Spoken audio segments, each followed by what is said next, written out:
explorateur urbain. J'arpente la ville et ses méandres, à la recherche de nouvelles voies, à travers l'architecture qui m'entoure, cherchant ma route au fond du puits de lumière, sortir de l'obscurité et atteindre mon objectif. Les toits parisiens, un désert de zinc s'étendant à perte de vue, un espace de liberté dans lequel je peux m'exprimer à mon plein potentiel avec sérénité. Mes sens sont aiguisés, ma peur est sous contrôle, mon corps, mon instinct, tout est focalisé pour ce moment précis.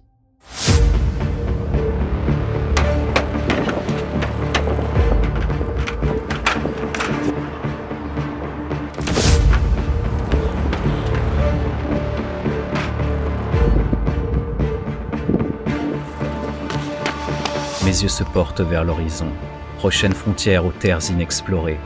Un frisson traverse mon corps, j'ai peur. Mon imagination me transporte vers une façade gelée. J'ai trouvé mon prochain objectif. Je sortirai de ma zone de confort et grimperai un mur de glace. L'arme gelée d'un titan de pierre.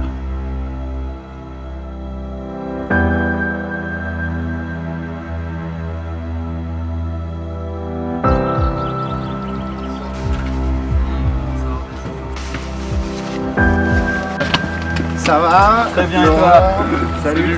Laurent. Johan. Si on reste que en bas, moi, c'est qui me l'a. Passionné, faire rêver un peu les gens, ça va.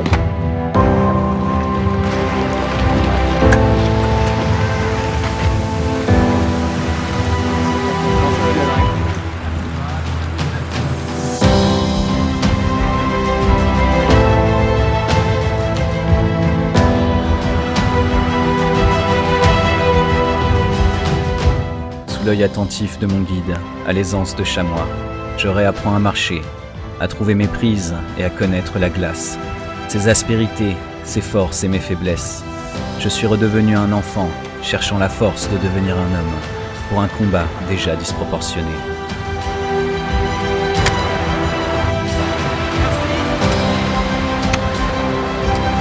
Donc, vous, ça mange, vous récupérez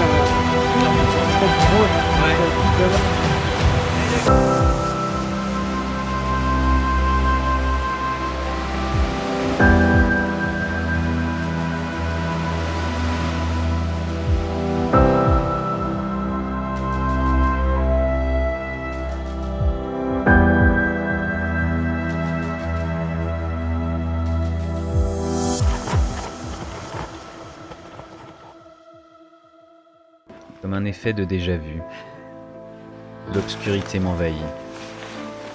Il est l'heure de partir. Mon binôme me rassure. Pour une fois, je ne serai pas seul à affronter cette bête. Symbole de peur et de respect. Titanesque tâche dans laquelle je me suis engagé. Mais je ne reculerai pas.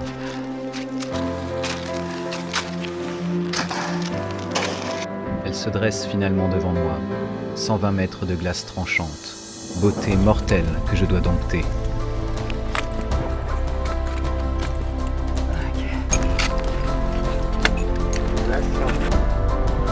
Ça mon Johan, tu kiffes?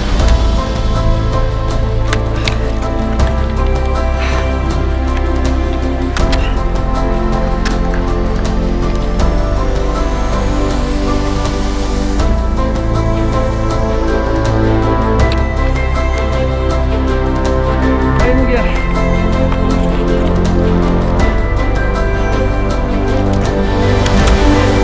Pas sous moi, passe pas sous moi.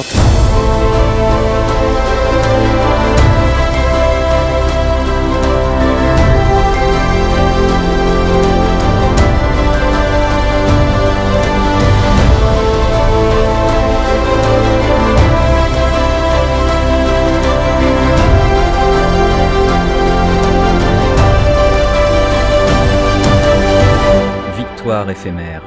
Finalement, ce n'était pas un combat, mais un échange entre l'homme et la nature.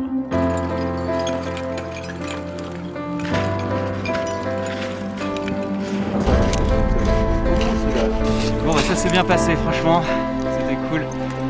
Je dois avouer que se retrouver face à un mur de glace comme ça, aussi impressionnant quand on n'a pas l'habitude du tout, c'est une expérience qui change énormément.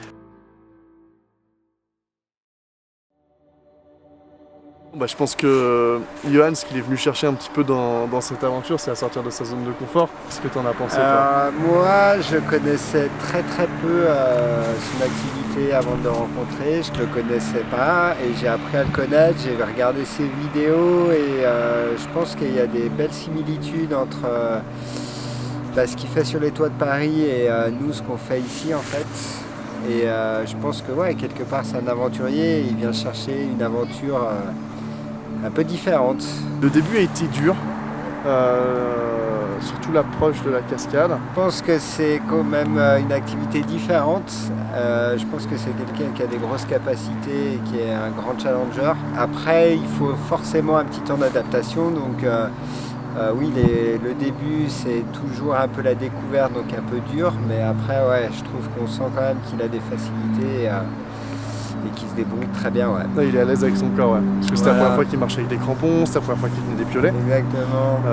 C'est un grimpeur des villes, mais il n'a pas l'habitude de l'escalade, donc pas l'habitude de la corde, du baudrier, tout ça. Tous ces éléments-là, c'est des éléments nouveaux pour lui. C'est des éléments nouveaux, tu as l'élément haute montagne, tu as l'élément glace, tu as beaucoup d'éléments qui sont différents.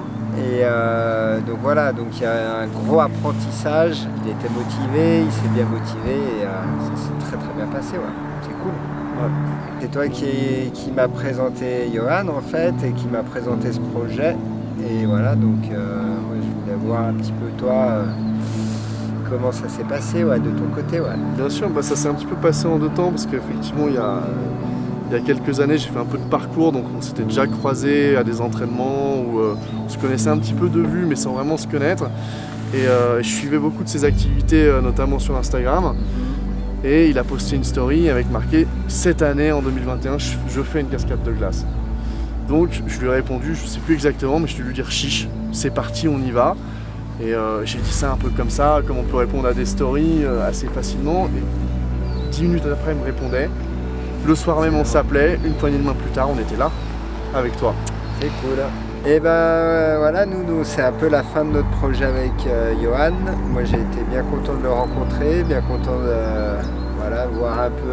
Je suis content de lui avoir fait partager mon univers. Et je lui souhaite plein de courage et plein de réussite pour ses prochains projets. Pareil, je pense qu'il va commencer à faire pas mal de choses, à toucher à beaucoup de choses. Et je pense que ça va être très intéressant pour la suite un peu de ses aventures. Je pense que je referai 1 ou 2 trucs avec lui, mais franchement très belle aventure, puis super rencontre. Ça m'a bien fait plaisir, c'était cool. Carrément de ouf, merci encore. Écoute, avec grand plaisir. À refaire. Quand tu veux, je t'attends. J'essaierai de finir avec les fesses moins mouillées. Voilà, nickel. Tu vas voir, ça va bien se passer. Je tiens à remercier tous mes sponsors pour leur aide à la réalisation de ce projet. Je remercie aussi toute l'équipe qui m'a soutenu sur place, la compagnie des guides de Saint-Gervais, mon binôme Joey Canal pour son investissement et Gaspard, notre filmmaker. Mon âme d'aventurier est-elle finalement repue? Je me pose une question. Je commence à m'intéresser à ce qu'il y a sous mes pieds. L'aventure est-elle une histoire sans fin?